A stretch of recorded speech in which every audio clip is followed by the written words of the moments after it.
और global investor summit के जरिए यूपी में बड़ा निवेश बुलाने की तैयारी है। उम्मीद है कि यूपी में 1 लाख करोड़ से ज्यादा का निवेश यूपी में आएगा। इस संबंध में यूपी सरकार के औद्योगिक विकास मंत्री नंद गोपाल नंदी से भारत 24 ने की है खास बातचीत। ग्लोबल इन्वेस्टर समिट को लेकर के तैयारियां जोरों पर है। हमारे साथ उत्तर प्रदेश के औद्योगिक विकास मंत्री नंदगोपाल नंदी है। सर, जो जीआईसी को लेकर तैयारी चल रही है, बड़े पैमाने पर ग्लोबल इन्वेस्टर समिट को लेकर के प्रयास हो रहे हैं, किस तरह के प्रयास हैं और कितना व्यापक?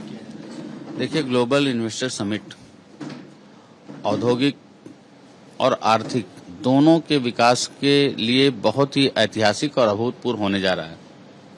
आज उत्तर प्रदेश, अगर हम कहें पूरे भारत में सबसे अच्छा स्टेट डेस्टिनेशन है इंडस्ट्री लगाने के लिए, इन्वेस्टमेंट करने के लिए, तो उत्तर प्रदेश है।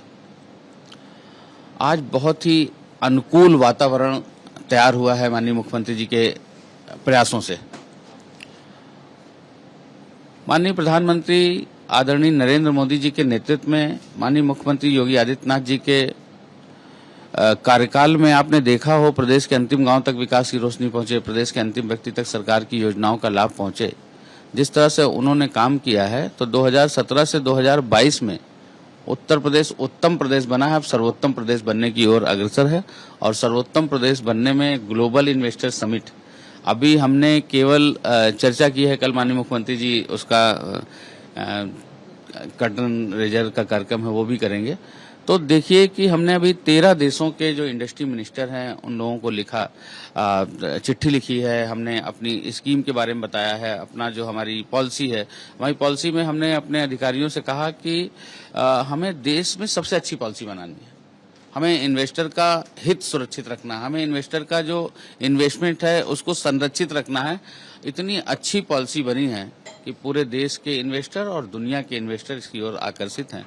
निश्चित रूप से जो हमारा 10 लाख करोड़ का टारगेट है और $1 ट्रिलियन की इकोनॉमी उत्तर प्रदेश बने, इसमें ये हमारा जो ग्लोबल इन्वेस्टर समिट है ये बहुत हमें सहयोग करेगा। कहा जाता है कि जब पौराणिक काल में राजा की या उसके अपने कामकाज की जो व्यवस्था है, वंशावली है, उसको जब और विकास विस्तार देना होता था तो राजसूय यज्ञ, अश्वमेध यज्ञ होते थे। अब लोकतांत्रिक व्यवस्था है, और उस लोकतांत्रिक व्यवस्था में जब राज्य की नीतियों का प्रचार प्रसार करना होता है तो इस तरह की इन्वेस्टर समिट बड़े पैमाने पर होती है। पहले आप लोगों ने ग्राउंड ब्रेकिंग सेरेमनीज कई सारी की, अब आप ग्लोबल इन्वेस्टर समिट कर रहे हैं। तो आपने जो चिट्ठियां भी लिखी हैं, उन चिट्ठियों का भी कंटेंट हम देखें तो ये दिखता है कि आप ज्यादा से ज्यादा धन जो है प्रदेश में निवेश कराना चाहते हैं।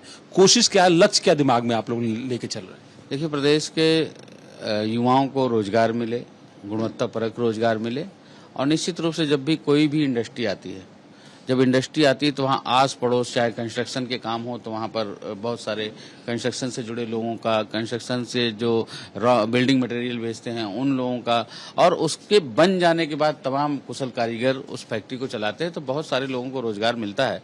तो ये जब इन्वेस्टमेंट आएगा तो प्रदेश के युवाओं को प्रदेश में ही रोजगार मिलेगा। आपने देखा तो कोविड के समय जब महाराष्ट्र और कहां से छोड़ करके आ रहे थे, माननीय मुख्यमंत्री जी ने उसमें भी उनकी मैपिंग कराई, कौन किस चीज में कुशल है, किसके पास क्या हुनर है। ऐसे लोगों का हमारे पास डाटा है, और उस डाटा की वजह से भी हमें बहुत सारे इंडस्ट्री चाहते हैं कि हम इंडस्ट्री लगा रहे हैं तो हमें इस तरह के लोग मिलेंगे, तो हमारे पास पूरा डेटा है।